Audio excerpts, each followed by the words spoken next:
Hi guys, Dan here from Your Guitar Academy, and today we're going to be learning Try Me by The Weeknd. It sounds like this. We're going to do two versions. This is the version with all the effects. And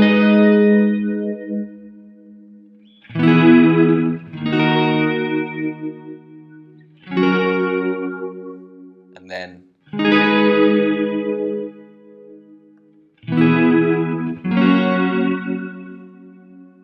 and you basically just repeat that. Now, if we just turn those effects off for a minute and go and pop the capo on the 4th fret, this is the beginner's version, the kind of sing-along version that we're also going to learn.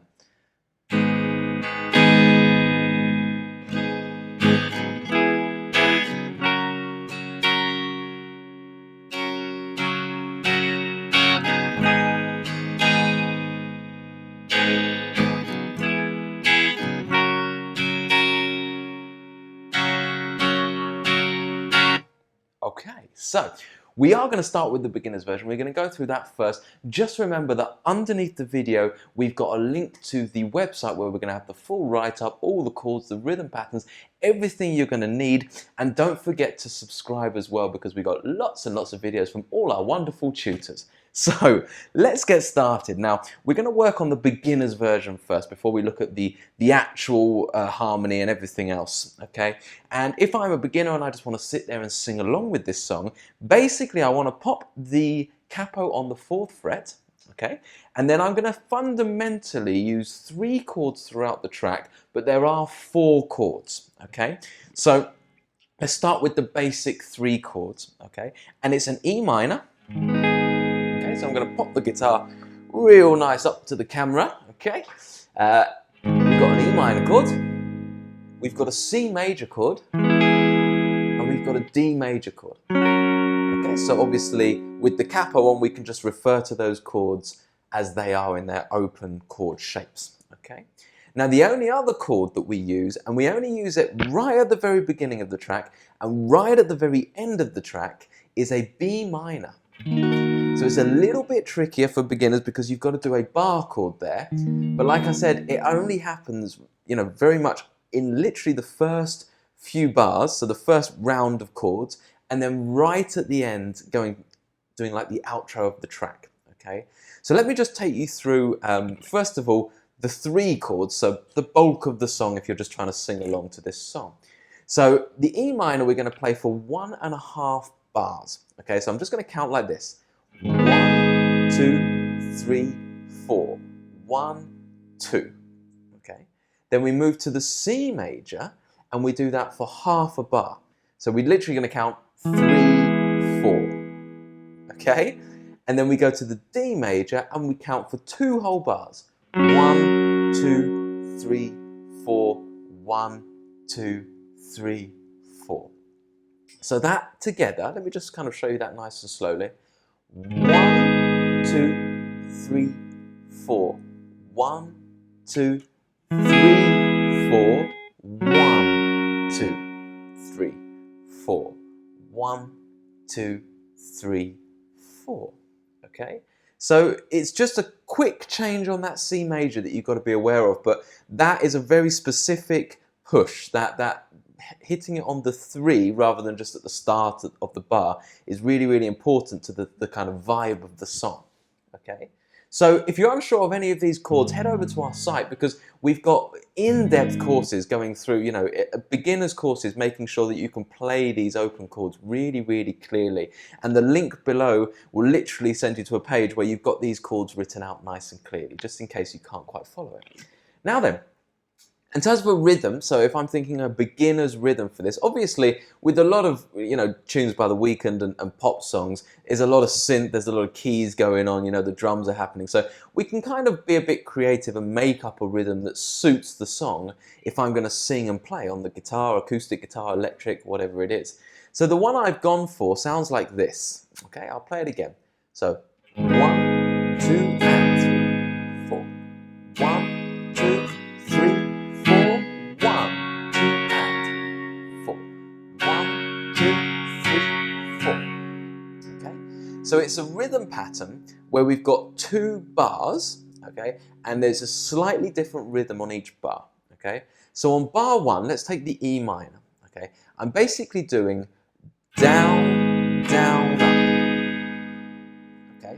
And that's it for the whole bar. So it's really important. You'll notice when I do this rhythm, I'm keeping my hand moving really clearly with the beat, aren't I? So down, down, up. Okay, you can hear that that's the right hand is moving all the way through that. Look, down, down, 3, 4. It doesn't stop just because I've stopped actually strumming. You know, I'm not going like this and then chilling out for a while. I'm making sure that the right hand is doing 1 and 2 and 3 and 4 and that's so important as a beginner when you're learning to strum. Okay, so I'll do it again. 1 and 2 and 3 and 4 and. Okay, so that's your first bar. Okay, then on the second bar, you're just going to do 4 downstrokes. So just literally, you know, 1, 2, 3, 4. Okay, you've just got to remember that on the 3rd and 4th downstroke, you're doing the C major chord. So that second bar is like this. 1, 2, 3, 4. Okay, so the first and second bar together sound like this. 1, 2 and 3, 4. 1, 2, 3, 4. Okay, I'll do it again, but this time I'll count. Instead of counting, I'll just say the down up arrows. Okay, so down, down, up, down, down, down, down. Okay, and then when you go to the D, that lasts for 2 bars, and you repeat the exact same rhythm pattern throughout. So again, same thing. Down, down, up, 3, 4, down, down, down, down. So it's still that 2-bar rhythm pattern, but this time you just don't change chord. Okay. So what I'll do is, just to make sure we got that in our head, I'll just do that one more time round, nice and slowly with the count, and then with just the arrow sounds. Okay, so I'll count myself in. 1, 2, and 3, and 4, and 1, 2, and 3, 4. 1, 2, 3, 4. 1, 2, and 3, 4. 1, 2, 3, 4. Okay, and now with the arrows, instead of the 1 ands, down, down, up. Down, down, C, C, D.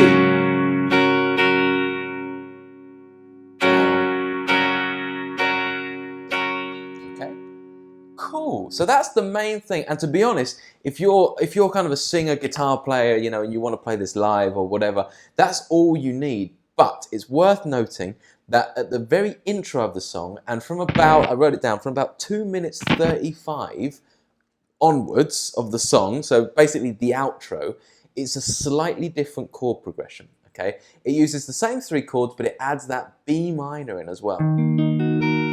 Or we're going to think of it as a B minor. It's actually, of course, an E flat minor, but we'll get to that in a second when we talk about it on an intermediate level.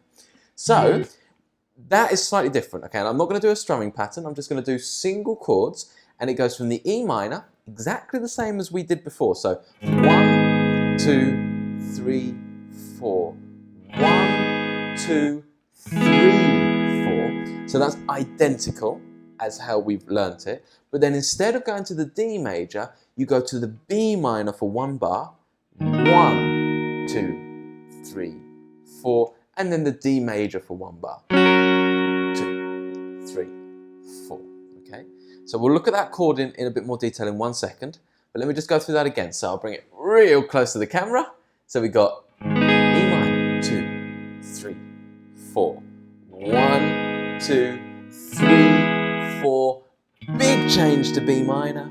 3, 4. 1, 2, 3, 4. So like I said, you would do that once. So the Weeknd plays that once at the start of the song, and then goes straight into what I've just shown you. So that rhythm with those 3 chords. And then just from about 2 minutes 35, it comes back to this. Okay, and you do it for the rest of the song. So just in case you're unaware of how to play this B minor, okay, and it is a bit of a challenging chord, especially for beginners. Bar chords are super hard, but you've just got to persist with them. You've just got to go over and over. Allow yourself a month or two of good practice until they start to sound relatively okay. But this one, we get our first finger on what we'll consider the second fret after the capo, okay? And we're just going to bar all 5 strings, so we're not touching the low E string.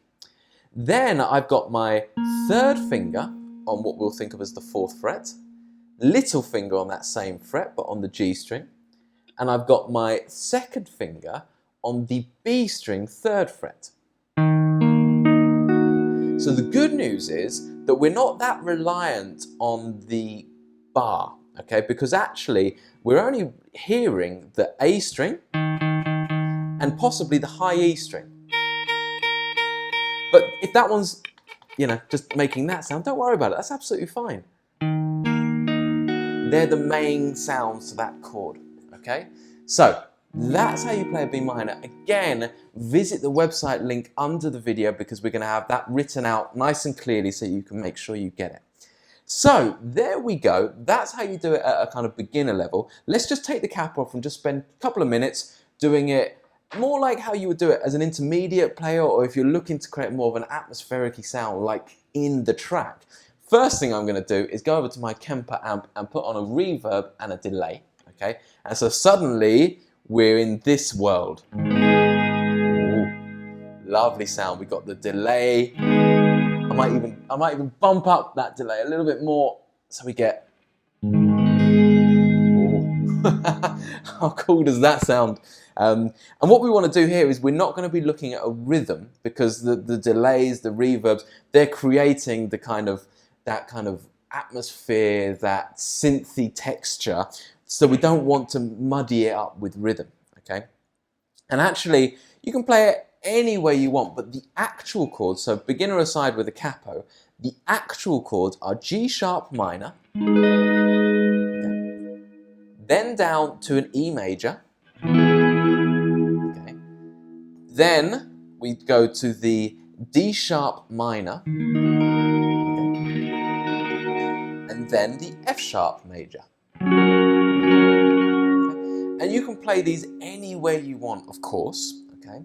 And just as I just mentioned, that's the 4 chords at the very start of the song and at the very end of the song. And when you're not doing those 2 bits, literally for the rest of the song, where all the singing happens, it's the G sharp minor to the E major to the F sharp major. Okay? So I'll show you these in this kind of bar chord positions.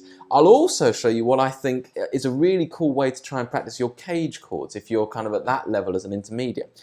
But in bar chords, I would take that kind of minor shaped bar chord that we just looked at down here, but move it up to the 11th fret.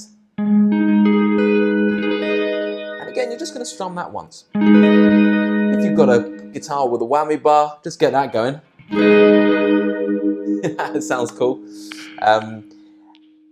And then your second chord will be the E major, played as a bar chord. Again, if you're unsure about these shapes, just check the link below because they're going to be written out nice and clearly. Okay.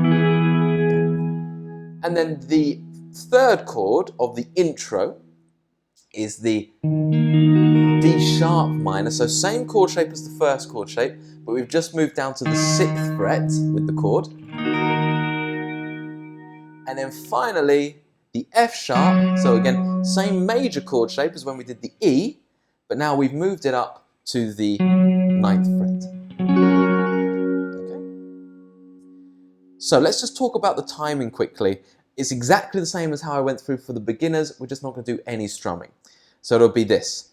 So imagine I'm doing the intro first bit, and then I'm going to move into the bit where the drums come in and everything else. So 1, 2, 3, 4, 1, 2, 3, 4, 1, 2, 3, 4, 1, 2, 3, 4. Okay, so the intro, you've got a bar and a half on the G sharp minor, then half a bar on the E, 1 bar on the D sharp minor, and 1 bar on the F sharp major. Okay, Then when the drums come in and we've done literally that bit once, we just go to these three chords. So just the F sharp, the G sharp minor for a bar and a half. 1, 2, 3, 4, 1, 2, E, 4, F sharp, 2 for 2 bars, 3, 4, 1, 2, 3, 4. And you can play around, you know, when you've got that sound with those delays and those reverbs, you can do more of a,